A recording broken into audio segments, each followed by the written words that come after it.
بسم اللہ الرحمن الرحیم۔ السلام علیکم عزیز طلباء و طالبات، امید ہے آپ سب خیریت سے ہوں گے۔ عزیز طلباء و طالبات، آج ہم نے اپنی مشقی تفہیم عبارت نمبر 3 کا کام کرنا ہے۔ اس سلسلے میں پہلے پیراگراف کو مطالعہ کریں گے۔ مسلمانوں کے 1000 سالہ دور اقتدار میں ہندو اور مسلمان ساتھ ساتھ رہے۔ انہوں نے ایک دوسرے سے بہت کچھ سیکھا۔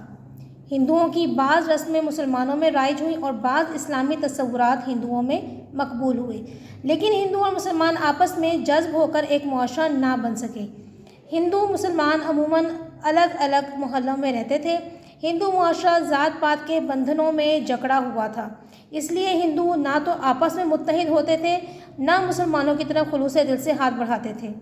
اگرچہ مسلمان اور ہندو دونوں قومیں ایک خطہ ارض میں رہتی تھیں، لیکن مسلمانوں کی رواداری کے باوجود ہندوؤں کے معاشرتی اور مذہبی تعصب ہوتا ہے اپنے آپ کو سب سے بہتر سمجھنا اور دوسرے کو غلط سمجھنا، پختہ ہوتے گئے۔ باہمی یعنی آپس کے میل جول اور یگانگت کا خاصا فقدان رہا، خاصی کمی رہی، اتحاد نہیں تھا، باہمی میل جول نہیں تھا آپس میں۔ ہندوؤں اور مسلمانوں کی یہ الگ حیثیت پورے اسلامی دور میں نمایاں رہی۔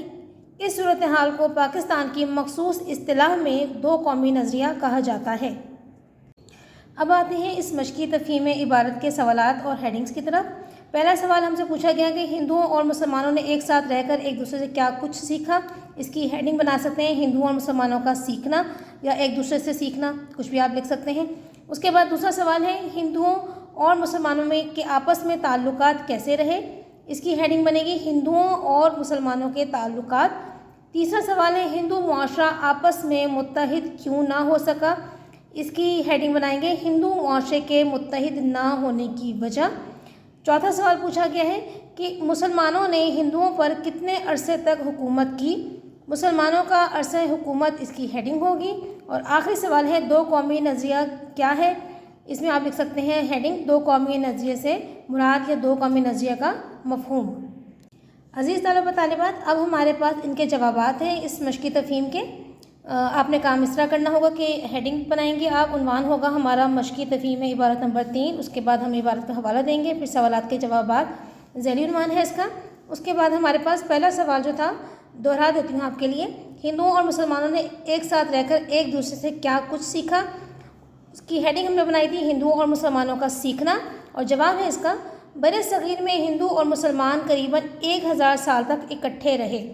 اس دوران میں دونوں نے ایک دوسرے سے بہت کچھ سیکھا۔ ہندوؤں کی بعض بری عادات اور رسومات کو مسلمانوں نے اپنا لیا اور بعض اسلامی خوبیوں کو ہندوؤں نے اپنا کر اپنی زندگیوں کا حصہ بنا لیا ہے۔ اگلا سوال ہم سے پوچھا گیا تھا کہ ہندوؤں اور مسلمانوں کے آپس میں تعلقات کیسے رہے۔ اس کی ہیڈنگ ہم نے بنائی تھی ہندوؤں اور مسلمانوں کے تعلقات۔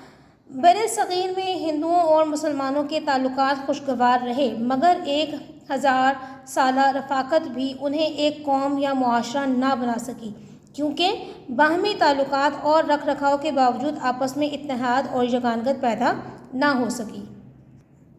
تیسرا سوال انہوں نے ہم سے پوچھا تھا کہ ہندو معاشرے کے متحد نہ ہونے کی وجہ کیا ہے، یا ہندو معاشرہ آپس میں متحد کیوں نہ ہو سکا، اور اس کی ہیڈنگ ہم نے بنائی ہے ہندو معاشرے کی متحد نہ ہونے کی وجہ۔ ہندو معاشرہ ذات پات کے بندھن میں بندھا ہوا تھا، جکڑا ہوا تھا، یہی وجہ تھی کہ وہ متحد نہ رہ سکا۔ اگلا سوال انہوں نے ہم سے پوچھا تھا کہ مسلمانوں نے ہندوؤں پر کتنے عرصے تک حکومت کی، اور اس کا آسان سا ہم جواب لکھیں گے مسلمانوں کا عرصہ حکومت اس کی ہیڈنگ بنا کر کہ مسلمانوں نے ہندوؤں پر تقریباً 1000 سال تک حکومت کی۔ اگلا سوال انہوں نے ہم سے پوچھا تھا کہ دو قومی نظریہ کیا ہے، اور اس کی ہم نے ہیڈنگ بنائی تھی دو قومی نظریے سے مراد، اور جواب ہے اس کا ہندوستان میں دو بڑی قومیں آباد تھیں، ایک مسلمان دوسری ہندو۔ دونوں کے طرز حیات اور رسوم و رواج میں نمایاں فرق تھا۔ طویل عرصہ تک اکٹھے رہنے والی یہ قومیں آپس میں اکٹھی نہ ہو سکیں، متحد نہ ہو سکیں، ان کی پہچان جدا جدا تھی، اسی پہچان کو دو قومی نظریہ کہتے ہیں۔ تو اسٹوڈنٹس، یہ تھا ہمارا آج کا مشقی تفہیم عبارت نمبر 3 کا کام، اور یہ آپ نے اپنے کاپیز میں خوش خط لکھنا ہے اور اسے اچھی طرح سے یاد کرنا ہے۔ اگلے سبق تک کے لیے اجازت دیجیے، اللہ حافظ۔